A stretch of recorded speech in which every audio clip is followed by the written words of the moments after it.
Hello everyone, কেমন আছো তোমরা সবাই? আশা করছি সবাই খুব ভালো আছো। তোমরা অনেকে আমাকে জিজ্ঞেস করেছিলে যে স্যার আ WBCS এক্সাম তার ইন্ডিকেটিভ অ্যাডভার্টাইজমেন্ট অলরেডি রিলিজ হয়ে গেছে। তার একটা প্রিপারেশন শুরু করার ব্যাপার রয়েছে। এরপরে miscellaneous exam already prelims complete হয়ে গেছে। তার মেইনসের প্রিপারেশন রানিং আছে। ক্লার্কশিপ এক্সামের প্রিলিমস কমপ্লিট হয়ে গেছে। ক্লার্কশিপ এক্সামের মেইনসও রানিং আছে। আর এর মধ্যে সেন্ট্রাল গভর্নমেন্টের আন্ডারে RRB NTPCর এক্সামের প্রিপারেশনও শুরু হয়েছে।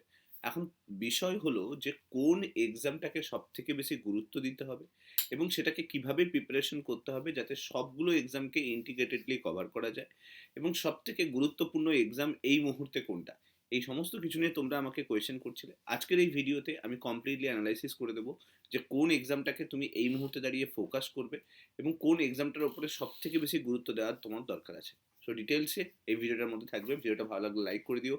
চ্যানেলটাতে নতুন হয়ে থাকলে সাবস্ক্রাইব করে নিও, আর এরকম ভিডিও পাওয়ার জন্য মাস্ট চ্যানেলের সঙ্গে জুড়ে থাকতে বলো না। তো চলো শুরু করা যাক। নাও প্রথমে আসি যে সব থেকে আগে কোন এক্সামটা হয়েছে। দেখো, চারটে এক্সাম এখনো পর্যন্ত রিলিজ হয়েছে: miscellaneous, clerkship, RRB NTPC and তারপরে হচ্ছে WBCS। এখন যদি চারটের যদি ক্রম দেখো তাহলে তুমি দেখতে পাবে যে মিসলেনিয়াস কিন্তু সব থেকে আগে প্রিলিমস কমপ্লিট হয়েছে, দেন ক্লার্কশিপ হয়েছে, দেন হোপফুলি RRB NTPC হবে, দেন তারপরে WBCS হবে। তাহলে হিসেব লাগালে তুমি বুঝতে পারবে যে সব থেকে আগে যে এক্সামটা কন্ডাক্ট করা হবে মেন্সের জন্য সেটা হলো মিসলেনিয়াস মেন্স। তারপরে ক্লার্কশিপ মেন্স এক্সাম কন্ডাক্ট করা হবে, দেন WBCS মেন্স এক্সাম আসবে হয়তো। মেন্স নয়, সরি, প্রিলিমস এক্সাম আসবে হয়তো। তো আমরা যদি এখন থেকে বিচার করি তাহলে আমরা দেখতে পাচ্ছি যে মিসলেনিয়াস মেন্স সব থেকে মোস্ট ইম্পর্টেন্ট প্রায়োরিটি লিস্টে তোমার থাকা উচিত। কারণ দেখো, মিসলেনিয়াসের প্রিলিমস এক্সাম অলরেডি কমপ্লিট হয়ে গেছে। হোপফুলি এক দুদিনের মধ্যে মিসলেনিয়াসের আনসার কিও পেয়ে যাবে তোমরা। তো এখন সব থেকে প্রায়োরিটিতে যেটা থাকবে সেটা হচ্ছে মিসলেনিয়াস মেন্সের প্রিপারেশন। এবার রিসেন্টলি ক্লার্কশিপ এক্সামও দিয়েছো, তো ক্লার্কশিপের প্রিলিমসও কভার হয়ে গেছে। অলরেডি কাট অফ একটা প্রেডিকশন পেয়ে গেছো। আর ক্লার্কশিপের মেন্সেরও প্রিপারেশন শুরু করতে হবে। তো দুটো এক্সামে মানে মিসলেনিয়াস মেন্স এবং ক্লার্কশিপ মেন্স দুটো এক্সামে একটা কমন ফ্যাক্টর আছে, সেটা হলো দুটোতেই ডেসক্রিপটিভ তোমাকে লিখতে হবে। এবার যদি এই দুটোতে সব থেকে মোস্ট কমন ফ্যাক্টর দেখা হয় তাহলে দেখা যাবে যে বেঙ্গলি ইংলিশ দুটোতেই কিন্তু ডেসক্রিপটিভ তোমাকে লিখে আসতে হবে। তো তার মানে এই যে দুটো এক্সাম মানে মিসলেনিয়াস মেন্স এবং ক্লার্কশিপ মেন্স, এই দুটো এক্সাম কিন্তু ইন্টিগ্রেটেডলি তুমি প্রিপারেশন নিতে পারবে। এই মুহূর্তে দাঁড়িয়ে যেটা সব থেকে মোস্ট ইম্পর্টেন্ট কাজ তোমার, যেহেতু এই দুটো এক্সাম খুব সামনেই হবে, খুব তাড়াতাড়ি হবে, তো তোমার যেটা মোস্ট প্রায়োরিটি থাকা উচিত সেটা হচ্ছে এই দুটো সাব এক্সামের ওপরে যা সিলেবাস আছে, সেটা হলো বেঙ্গলি ডেসক্রিপটিভ হোক, ইংলিশ ডেসক্রিপটিভ হোক, এছাড়া আমরা জিএসএ ডেসক্রিপটিভ হোক বা ম্যাথে ডেসক্রিপটিভ হোক, মিসেলিয়াস এই দুটো সাবজেক্ট এক্সট্রা হয়ে যায়। তো তুমি লেখা প্র্যাকটিস করা স্টার্ট করো। এখন তোমার যেন মোস্ট ইম্পর্টেন্ট ফোকাস হয় যেন তুমি লেখা প্র্যাকটিস করছো, অর্থাৎ ডেসক্রিপটিভ রাইটিং প্র্যাকটিস করছো। কারণ হচ্ছে অনেকে হয়তো ভাববে যে এক্সামের নোটিফিকেশন, মেন্সের নোটিফিকেশন আসবে, দেন আমি নতুন করে আবার শুরু করব। এতে কিচ্ছু লাভ হবে না। পরীক্ষার হলে গিয়ে একটা লেখা তোমার বেরোবে না। আমি বলবো এখন থেকে বাজে লেখো, খারাপ লেখো, যাই লেখো না কেন, তুমি লেখা স্টার্ট করো। লিখতে তোমার একটা কনফিডেন্স ডেভেলপ হবে, দেন তারপরে তুমি হচ্ছে ভালোভাবে তুমি লিখতে পারবে। লেখার ক্ষেত্রে আমি বলবো যে সবসময় মডেল আনসারকে দেখে লেখার চেষ্টা করো না। বই অনেক পেয়ে যাবে, সেগুলো হয়তো তুমি একটা কোয়েশ্চেন দেওয়া আছে, দেন সেটাকে তুমি লিখছো। একই জিনিসকে লিখে কিছু লাভ নেই। তুমি চেষ্টা করো লিখে জমা করতে, যাতে কেউ তোমার কপিটা চেক করে দেবে এবং তুমি কত পাচ্ছ সেটা দেখতে, এবং অন্যরা কেমন লিখছে সেটা কেউ দেখতে। আচ্ছা, এর জন্য তোমরা একটা কাজ করতে পারো। এর জন্য যদি তোমরা এখনো পর্যন্ত মিসলেনিয়াস বা ক্লার্কশিপ মেন্সের ব্যাচ জয়েন না করে থাকো, জিএস ফোরাম অ্যাপ আছে, অ্যাপে সুন্দরভাবে লিখতে পারবে। 150-র ওপরে স্টুডেন্ট প্রত্যেক দিন লেখালেখি করছে, প্রত্যেক দিন কপি চেক করছি আমি তাদের কপি। তো তোমরা চাইলে কিন্তু ওইখানে কোর্স কিন্তু নিয়ে করতে পারো। বাট আমি বললাম তোমাকে করতে হবে, এটা যেন ফিল না করো যে আমি কোথাও জয়েন করে নেবো আর কোথাও কোনো একটা বই কিনে নেবো তাতেই হয়ে যাবে না। লিখতে নিজেকে হবে, কারণ টপিক যেটা থাকবে সেটা কিন্তু কমপ্লিটলি আননোন থাকবে।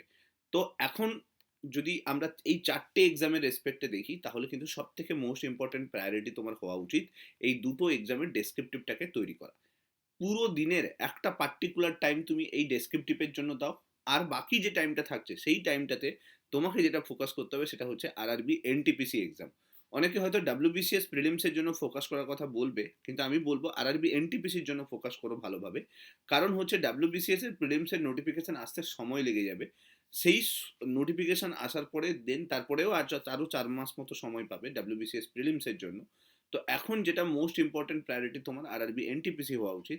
কারণ আরআরবি এনটিপিসির যে সিলেবাস আছে সেখানে জিএস আছে 40 নাম্বারের, দেন ম্যাথ আছে, রিজনিং আছে। তো অবভিয়াসলি তোমার কাছে সুযোগ থাকবে যে আরআরবি এনটিপিসি তুমি যদি একটু ভালো করে করে নাও, সেম সিলেবাস কিন্তু তোমার বলতে পারো ডাব্লিউবিসিএস প্রিলিমসের সঙ্গে অ্যালাইন করে। তো জিএসটা যদি তুমি আরআরবি এনটিপিসির সময় খুব ভালো করে তৈরি করে নিতে পারো, সেটা সাবজেক্ট ওয়াইজ হোক বা যা করে হোক, সেটা যদি তৈরি করে নিতে পারো, সেটা ডাব্লিউবিসিএস প্রিলিমসেও তোমাকে হেল্প করবে।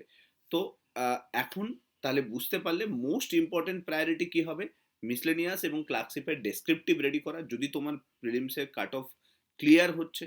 আর যদি ক্লিয়ার না হচ্ছে তাহলে তুমি চেষ্টা করো আরআরবি এনটিপিসিকে খুব ভালোভাবে রেডি করা, প্রচুর মক টেস্ট দাও, প্রচুর প্র্যাকটিস করো, রিভিশন করো। আরআরবি এনটিপিসির কোর্সও লাইভ আছে জিএস ফোরাম অ্যাপে, 300 সাড়ে 300 ওপরে স্টুডেন্ট অলরেডি জয়েন করে বসে আছে, ক্লাস করছে, সেটাও দেখতে পারো। সেখানে খুব টপিক ধরে ধরে ক্লাস হচ্ছে, একদম সিলেবাস ওয়াইজ ক্লাস হচ্ছে, এবং টিসিএস এর লেটেস্ট প্যাটার্নে ক্লাস হচ্ছে, ওটাও দেখতে পারো।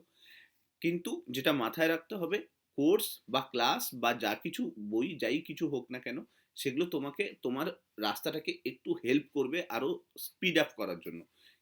কিন্তু পড়াশুনো করতে হবে কাকে? পড়াশুনো তোমাকে করতে হবে। রিভিশন কাকে করতে হবে? তোমাকে করতে হবে। ইনিশিয়েটিভ তোমাকে নিতে হবে। কারণ তুমি যদি না ইনিশিয়েটিভ নাও, তুমি যদি না ফরওয়ার্ড হও যে ভালো করে ডেভেলপ করার ক্ষেত্রে, তো সেক্ষেত্রে প্রবলেম এটা হবে যে তুমি কোর্স তো নিয়ে নিয়েছো, বই তো নিয়ে নিয়েছো, কিন্তু হচ্ছেই না, কিছু রিভিশনও হচ্ছে না, কিছু পড়াও হচ্ছে না, কিছু হচ্ছে না। তো ওটা করা যাবে না। আর রইল বাকি ডাব্লিউবিসিএস এর প্রিলিমস, আরআরবি এনটিপিসি যখন জিএস ডেভেলপ করবে না, তো অটোমেটিক্যালি ওটা ডাব্লিউবিসিএস প্রিলিমসেও তোমার হেল্প করবে। ডাব্লিউবিসিএস প্রিলিমসের নোটিফিকেশন এলে তুমি ডাব্লিউবিসিএস প্রিলিমসকে ফুল ফোকাসে লড়তে পারো। এবার রইল বাকি স্যার আমার দুটো এক্সাম, মানে দ্যাট মিনস আরআরবি এনটিপিসিও হচ্ছে, দেন ডাব্লিউবিসিএস প্রিলিমসের জন্যও আমি দেখছি, ইন্টিগ্রেটেডলিও পড়াশোনা করতে পারো। জিএস এর সিলেবাসটাকে শেষ করার উপরে বেশি ফোকাস করবে। যদি না তোমার এই দুটো মেন্স থাকে, ডেসক্রিপটিভ মেন্স যদি তোমার মিসলেনিয়াস বা ক্লার্কশিপে যদি না থাকে, তাহলে তুমি এই দুটো এক্সামে জিএস পার্টটাকে খুব ভালো করে স্ট্রং করতে পারো। কারণ ডাব্লিউবিসিএস এ প্রায় 150 নাম্বারের জিএস পেয়ে যাবে, আর আরআরবি এনটিপিসিতে প্রায় 40 নাম্বারের জিএস পেয়ে যাবে। সিবিটি যখন এনটিপিসি সিবিটিতে যাবে সেখানেও কিন্তু সেম জিএস আছে। তো জিএসটা কিন্তু অনেকটা বড় পোর্শন কিন্তু দখল করে রেখেছে। তো জিএসটাকে স্ট্রং করার উপরে বেশি গুরুত্ব দাও। আরেকটা কথা এখানে বলে দিই, সেটা হলো যে হ্যাপাজার্ড হবে না। অনেকে হয় না বিভিন্ন রকমভাবে কনফিউজ হতে থাকে, প্যানিক হতে থাকে, কোন এক্সামের প্রিপারেশন নেবো, এইটা করবো না ওইটা করবো। অবভিয়াসলি এই হ্যাপাজার্ড হওয়া বা প্যানিক হওয়াটা নর্মাল ব্যাপার, কিন্তু তুমি কি করো, সারা দিনের দুটো পোর্শনকে ডিভিশন করে দাও। একটা পোর্শন অনলি জিএসটাকে দেবে খুব ভালোভাবে, আর সারাদিনে আরেকটা পোর্শন যেন তোমার ডেসক্রিপটিভ ওপরে যায়। তুমি চেষ্টা করো যে রাতের দিকটা ডেসক্রিপটিভ রাখতে, সকালের দিকটা তুমি যেগুলো জানো না, যেগুলো মনে থাকছে না, সেগুলোকে মুখস্থ করার উপর জোর দাও। আর রাতের দিকটায় ডেসক্রিপটিভ লেখা প্র্যাকটিস করা স্টার্ট করো, আর ম্যাথ হয়তো রাতের দিকে একটু প্র্যাকটিস করলে, বা আদার্স কোনো ক্লাস অ্যাটেন্ড করলে সেটা করলে। কিন্তু তোমাকে এটা মাথায় রাখতে হবে যে প্রত্যেক দিন একটু একটু করে ডেসক্রিপটিভ দেখতে থাকবে, আর একদিকে জিএসটাকে দেখতে থাকবে। প্যানিকের কোনো ব্যাপার নেই, হ্যাপাজার্ড হওয়ার কোনো ব্যাপার নেই। দুনিয়াতে হাজার মানুষ হাজারভাবে তোমাকে বলবে, মিসগাইডেড হয়েও না। নিজেকে ফোকাস করো, এবং তুমি জানো যে তোমার কাছে সমস্ত ক্যাপাবিলিটি আছে, সমস্ত পোটেনশিয়াল আছে নিজেকে খুঁজে বের করার, নিজেকে চেষ্টা করার, সব কিছু পোটেনশিয়ালিটি তোমার কাছে আছে। তো আননেসেসারি কোনো জিনিসের উপর ফোকাস না করে আমার মনে হয় যে তোমার উচিত ইমিডিয়েটলি নিজেকে সরিয়ে নিয়ে এসে একদম কমপ্লিট ফোকাস হয়ে পড়াশোনাতে নিজেকে লাগিয়ে দেওয়া।